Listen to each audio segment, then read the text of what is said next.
Assalamualaikum warahmatullahi wabarakatuh. Perkenalkan, nama saya Reniras Azalia Kamila, NIM 2210-2213. Dan saya Siti Farida dengan NIM 2210-2217 dari kelas keperawatan 22. Saya akan menjelaskan cara kerja obat parasetamol. Parasetamol adalah obat analgesik dan antipiretik yang banyak dipakai untuk meredakan sakit kepala ringan, nyeri ringan hingga sedang, serta demam. Adapun cara kerja dalam obat parasetamol dapat berpusat pada pengaturan suhu yang ada di otak untuk menurunkan suhu tubuh saat seorang sedang mengalami demam.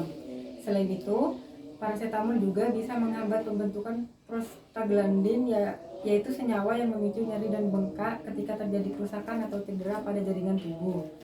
Yang pertama, farmakodinamik. Parasetamol mengandung aktivasi COX-1 dan COX-2 yang dipengaruhi oleh kadar asam arakidonat. Ketika kadar asam arakidonat rendah, maka prostaglandin akan dibentuk dari COX-2, tetapi jika prostaglandin tinggi, maka disebabkan karena pembentukan COX-1. Kadar asam arakidonat ini juga mempengaruhi kerja parasetamol. Kadar yang rendah memiliki efek poten terhadap parasetamol dan kadar yang tinggi akan menghambat kerja parasetamol. Yang kedua, farmakodinamik. Farmakodinamik parasetamol cukup baik dengan bioavailabilitas yang tinggi. Adapun farmakodinamik atau mekanisme kerja parasetamol. Pertama, mekanisme efek analgetik. Menghambat biosintesis prostaglandin perifer secara lemah yang berperan sebagai mediator nyeri. Yang kedua, mekanisme efek antipiretik. Menghambat biosintesis PG yang dibentuk sebagai reaksi terhadap zat pirogen dari infeksi bakteri di dalam hipotalamus sebagai pusat pengatur suhu dan termoregulasi, menyebabkan vasodilatasi perifer di kulit dengan bertambahnya pengeluaran kalor dan keluar keringat yang banyak. Yang ketiga, parasetamol tidak memiliki efek antiinflamasi yang signifikan. Hal ini terjadi karena di hipotalamus rendah kadar peroksida yang memicu terbentuknya PEG2 atau PGF2 sebagai mediator peradangan. Sedangkan lokasi inflamasi banyak peroksida yang dihasilkan leukosit, sehingga efek antiinflamasi parasetamol tidak ada dan tidak digunakan untuk antirematik. Farmakokinetik parasetamol. Absorpsi cepat dan sempurna melalui saluran cerna. Distribusi secara luas menembus plasenta masuk ASI.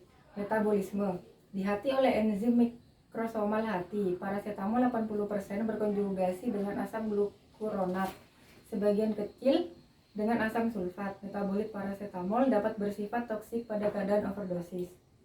Ekskresi metabolik melalui ginjal, plasma waktu parus 1-4 jam. Selanjutnya saya akan menjelaskan antidotum parasetamol. Farmakologi asetilsistein atau asetilsistein antidot adalah bertindak sebagai hepatoprotektor pada kondisi keracunan parasetamol.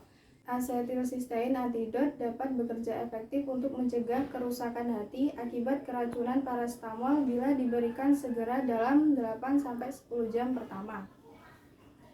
Farmakodinamik.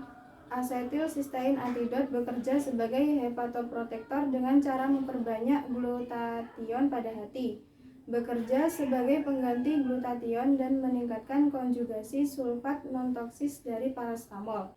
L-sistein merupakan prekursor antioksidan enzim glutathione. Sekitar 4% fraksi metabolit dari parasetamol dimetabolisme di hati oleh isoenzim CYP2E1 dan sitokrom P450 atau CYP menjadi N-asetil P-benzoquinoimin NAPQI yang merupakan zat yang toksik untuk hepar. Senyawa NAPQI dapat diikat oleh glutathione sehingga membentuk metabolit yang non-toksik, yaitu konjugasi metabolit sistein dan merkapturik asid.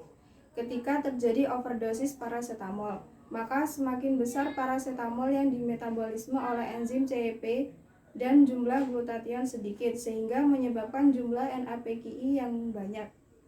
NAPQI dapat berikatan dengan sel hepar, menyebabkan nekrosis lobulus sentral pada hati. Asetilsistein mencegah NAPQI berikatan dengan sel hepar sehingga mencegah terjadinya kerusakan hati. Farmakokinetik. Asetilsistein antidot diberikan melalui injeksi intravena atau peroral. Obat ini diserap secara cepat melalui saluran peroral, sehingga dapat diberikan melalui selang nasogastrik. Absorpsi obat asetilsistein diabsorpsi dengan cepat melalui saluran pencernaan. Bioavailabilitas asetilsistein secara oral adalah 4-10%. Waktu yang diperlukan untuk mencapai konsentrasi puncak pada plasma pada penggunaan asetilsistein secara oral adalah 0,5-1 jam. Distribusi.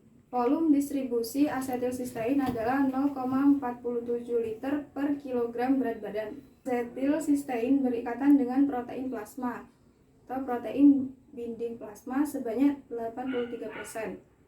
Metabolisme. Asetilsistein dimetabolisme di hati dan dinding saluran cerna. Asetilsistein dapat dimetabolisme menjadi sistein, disulfida dan konjugat N-diasetilsistein. Ekskresi. Asetilsistein diekskresi melalui urin. Waktu paruh obat asetilsistein yang digunakan secara intravena adalah 5,58 jam. Waktu pengeluaran rata-rata adalah 0,11 liter per kilogram berat badan per jam. Sekian penjelasan dari kami. Terima kasih. Assalamualaikum warahmatullahi wabarakatuh.